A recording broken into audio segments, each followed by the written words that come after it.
बहुत समय पहले की बात है। एक गरीब भिखारी था चंदू। वो रेलवे स्टेशन पर भीख मांग कर अपना गुजारा करता था।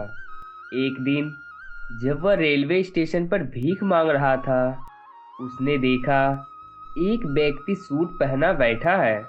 उसने सोचा कि वह व्यक्ति जरूर अमीर होगा।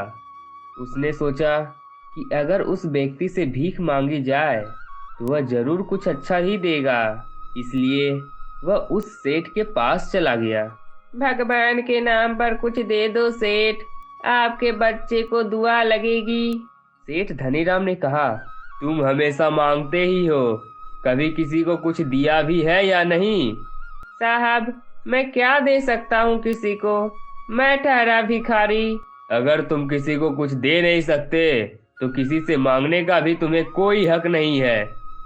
मैं एक व्यापारी हूँ, लेन देन में विश्वास रखता हूँ। अगर तुम भी कुछ दे सकते हो तो मैं तुम्हें भी कुछ दे सकता हूँ।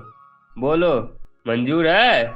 सेठ ने इतना कहा ही था कि उसकी ट्रेन चल पड़ी।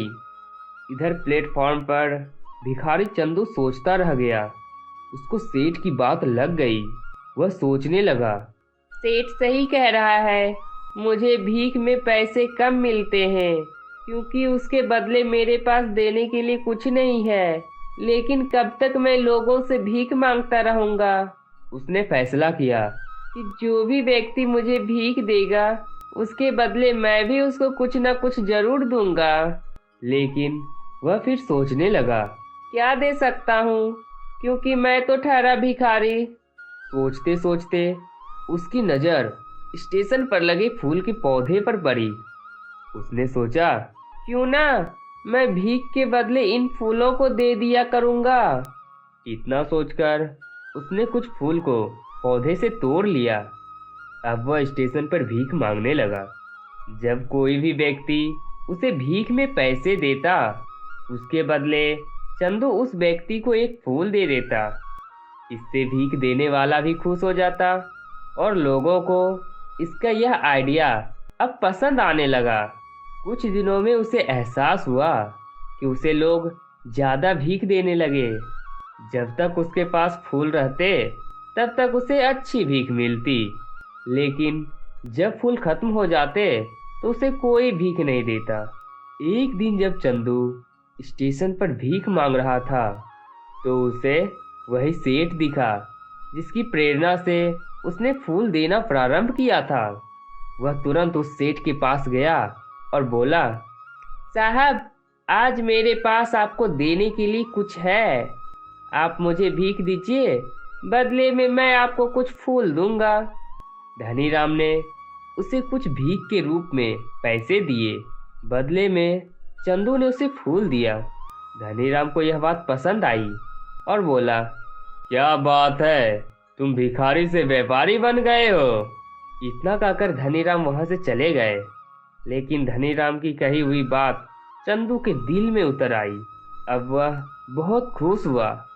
वह समझ गया कि उसके हाथ सफलता की चाबी लग गई है, जिससे वह खुद का जीवन बदल सकता है। चंदू जोर से बोला, मैं भिखारी नहीं हूँ, मैं व्यापारी हूँ।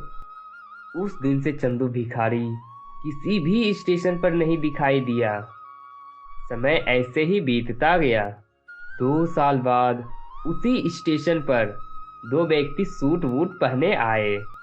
दोनों ने एक दूसरे को देखा और उनमें से एक ने आगे जाकर दूसरे व्यक्ति को प्रणाम किया। क्या आपने मुझे पहचाना? नहीं, शायद हम पहली बार मिल रहे हैं।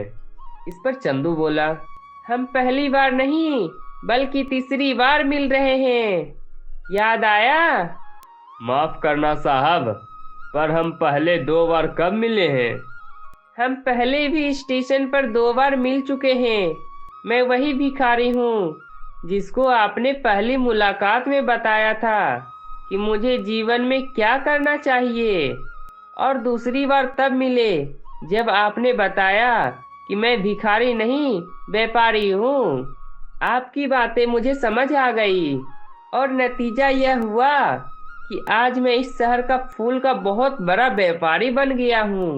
मैं प्रकृति का नियम बताया था, जिसके अनुसार हमें तभी कुछ मिलता है जब हम बदले में कुछ दे सके।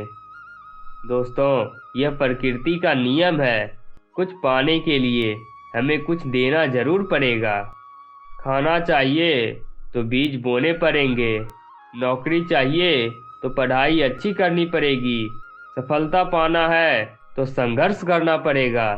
यही संसार का नियम है। दोस्तों, कमेंट करके बताएं कि आपने कुछ पाने के लिए क्या क्या किया है। हमें इंतज़ार रहेगा आपका कमेंट का।